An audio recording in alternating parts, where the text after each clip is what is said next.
একটা মানুষ কী পরিমাণ অলস হইতে পারে এইটা এই ভিডিওর মাধ্যমে আপনারা বুঝে যাবেন। হ্যালো এভরিওয়ান, আসসালামু আলাইকুম। আমার লাস্ট ইয়ারের ভিডিও এটা, মানে হচ্ছে 2023-এর ডিসেম্বরের ভিডিও।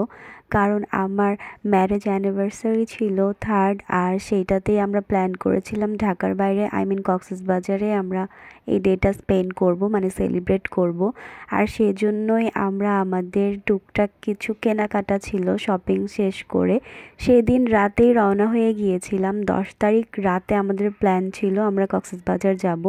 আর আমরা বাসে যেতে চেয়েছিলাম কারণ টুকটাক শীত ছিল ডিসেম্বরে, তাই আমরা সেই রাতটাকে উপভোগ করতে চেয়েছিলাম, শীতের রাতটাকে লং জার্নি করে। আর এই জন্যই আমাদের এই প্ল্যানিং করা। তো আমরা ঠিকঠাক মতো করে রওনা হয়ে গিয়েছিলাম। আর দেখতেই পাচ্ছেন একেবারে রাস্তাঘাটের অবস্থা, যে কি পরিমাণ কুয়াশা দেখা যাচ্ছে। টুকটাক শীত ছিল, রাতের বেলা ভালোই ঠান্ডা লেগেছিল। অ্যান্ড আমরা চলে আসছি নিটল বে রিসোর্টে, মানে কক্সবাজার সকালবেলা পৌঁছে গিয়েছি, খুব ভোরবেলায় 7:30টার দিকে পৌঁছে গিয়েছিলাম।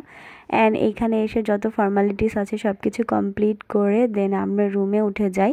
আর এরই মধ্যে তাদের নিচের হলটা একটু ছোট করে দেখিয়ে দিচ্ছি। আমাদের সাথে আনাস ছিল, আমি, আপনাদের ভাই আর আনাস, আমরা 3জন গিয়েছিলাম। আর হ্যাঁ, ভিডিওর মধ্যে একটা কথা বলেছিলাম যে অলসতার পরিমাণ আপনারা বুঝতে পারবেন, কারণ এই ভিডিও ডেটটা হচ্ছে গিয়ে 12ই ডিসেম্বরের, আর আমি আজকে জানুয়ারি মাসের 5 তারিখে এটার কভার দিচ্ছি। তো কি পরিমাণ অলস আমি, আর এটার কিভাবে বোঝাই আপনাদেরকে। যাই হোক, আমরা রুমে গিয়ে ফ্রেশ হয়ে ভাবলাম আমরা একটু সুইমিং করব।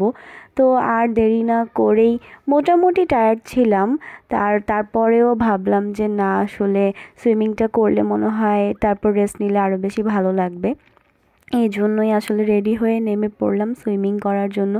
আর আপনাদের ভাইয়া তো সুইমিং পুল পাইলেই হয়েছে, ওর আর কিছু লাগে না, ও অনেক বেশি সুইমিং করতে পছন্দ করে। বাট পানিটা অনেক বেশি গরম ছিল, কারণ তাদের যে পুল সেক্টরটা আছে সেটা একটু ওপেন, মানে বাইরের সাইডে, তো এই জন্য আসলে রোদ পড়তেছিল কিছুটা, এই জন্যই পানিটা গরম ছিল। আর আমাদের পানিতে নামতে তেমন কোনো প্রবলেম হয় নাই। আর পানিতে নামার সাথে সাথেই আপনার ভাইয়ার শুরু হয়ে গিয়েছে যে আমি এখন ভিডিওস বানাবো, তো তুমি এগুলো ক্যাপচার করো। তাই ভাবছিলাম যে ঠিক আছে, আমারগুলো পরেই নেই, তোমারগুলো আগে আমি ক্যাপচার করে নেই। তো পানির ভেতরের কিছু ভিডিওস ও নিচ্ছিল ওর পার্সোনাল, মানে মানে ওর জন্য আর কি। আর এগুলো আমার পেজে আপলোড করতে দেয় না। তো যাই হোক, আমরা সুইমিং শেষ করে ফ্রেশ হতে চলে গেলাম। এর মধ্যেই দেখি অলমোস্ট 1টা বেজে গেছে সব কিছু করতে করতে। দেন দুষ্টামি করছিলাম অ্যান্ড রেডি হয়ে গেলাম। রেডি হয়ে আমাদের প্ল্যানিং ছিল আমরা একেবারে লাঞ্চ সেরে ফেলবো। তো আমরা চলে গিয়েছিলাম সাইমনের পাশেই কলাতলি বিচ পয়েন্টে একটা নিউ হান্ডি রেস্টুরেন্ট ওপেন করা হয়েছে। তাদের পুরনো শাখাটা হচ্ছে লাবণী পয়েন্টের ওইখানে, আমরা ওখানে এর আগেও খেয়েছি, বাট এই নতুন আউটলেটটা ওপেন করার পর এখানে আসা হয়নি, আজকেই ফার্স্ট আসলাম। ভেতরটা অনেক বেশি ভালো লেগেছে, কারণ তাদের ইন্টেরিয়রটা অনেক সুন্দর করে সেট আপ করা। তো আপনাদের ভাইয়া মেনু পছন্দ করছিল, অ্যান্ড আমি তো মানে এমন টাইপের মেনু দেখছিলাম, যে মানে এমন টাইপের আইটেমসগুলো দেখছিলাম যে কী আর বলবো। আমার পছন্দ হচ্ছিল এ ধরনের আইটেম যেগুলো বিকালের নাস্তার সাথে ওরা সার্ভ করে।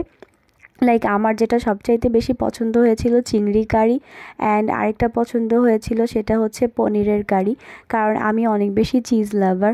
বাট এটা তারা সাজেস্ট করছিল যে এইটা সন্ধ্যার নাস্তা বা বিকেলের নাস্তার টাইমে আসলে এটা একটা ইন্ডিয়ান কুইজিন, যেটা রুটির সাথে অনেক ভালো লাগে। বাট আমি তো নাছোড়বান্দা, আমার এটা না খেলে হবেই না। তাই আমি বললাম যে যাই হোক, যেহেতু এই ডিশটা আমি দেখেছি আর নামটা আমার বেশি পছন্দ হয়েছে, তাই আমাকে এটা দিতেই হবে।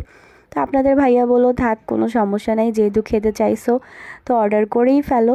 তো এটা ওনাদের অনেকবার ওনারা সাজেস্ট করলো যেটা রুটি দিয়ে আপু ভাল লাগবে, বাট তারপরও আমি বললাম যে না, আমি এটা ভাতের সাথেই খাবো। তো যা বলা সেম কাজ আর কি। তো ওনারা দিয়ে দিল।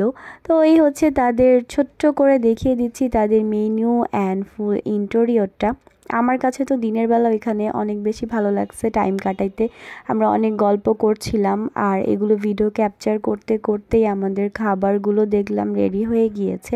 অ্যান্ড আমরা অনেকগুলো আইটেম অর্ডার করি ভাতের সাথে, তাদের ভর্তার প্ল্যাটার থেকে শুরু করে তাদের যে রূপচাঁদার 2টা আইটেম ছিল, মানে একটা ফ্রাই ছিল আর একটা হচ্ছে কারি ছিল, আমরা দুটোই নিয়ে নিই। অ্যান্ড আমরা তার সাথে একটা চিকেন কারি নিয়েছিলাম, একটা প্রন কারি নিয়েছিলাম, অ্যান্ড আমি যেটা বললাম যে একটা পনিরের তাদের ডিশ ছিল সেইটা নিয়েছিলাম। অ্যান্ড এই তো আমাদের এক একটা করে ডিশ আমি দেখিয়ে দিচ্ছি, কারণ আমি চিকেনটা অর্ডার করার আরেকটা রিজন ছিল আপনাদের ভাইয়া আসলে ফিশটা একটু কম খায়, আর এই জন্যই হচ্ছে তার জন্য রূপচাঁদার ফ্রাইটা নেওয়া, কারণ কারিটাও তেমন পছন্দ করে না। আর বাকি আইটেমগুলো তো আমরা ট্রাই করার জন্যই নিয়েছিলাম। এই হচ্ছে একে একে প্রতিটা আইটেমও আমি আপনাদের সাথে একটু ডিটেইলে দেখিয়ে দিচ্ছি যে আমরা কি অর্ডার করেছিলাম। অ্যান্ড আমরা আমাদের খাবার স্টার্ট করি। সবার প্রথমে আপনাদের ভাইয়াকে আমি সার্ভ করে দিচ্ছিলাম, দেন আমি আমার জন্য নিলাম, আনাসকে দিলাম। তো টুকটাক করেই আমরা সবাই আমাদের মতো করে খাওয়া দাওয়া করছিলাম।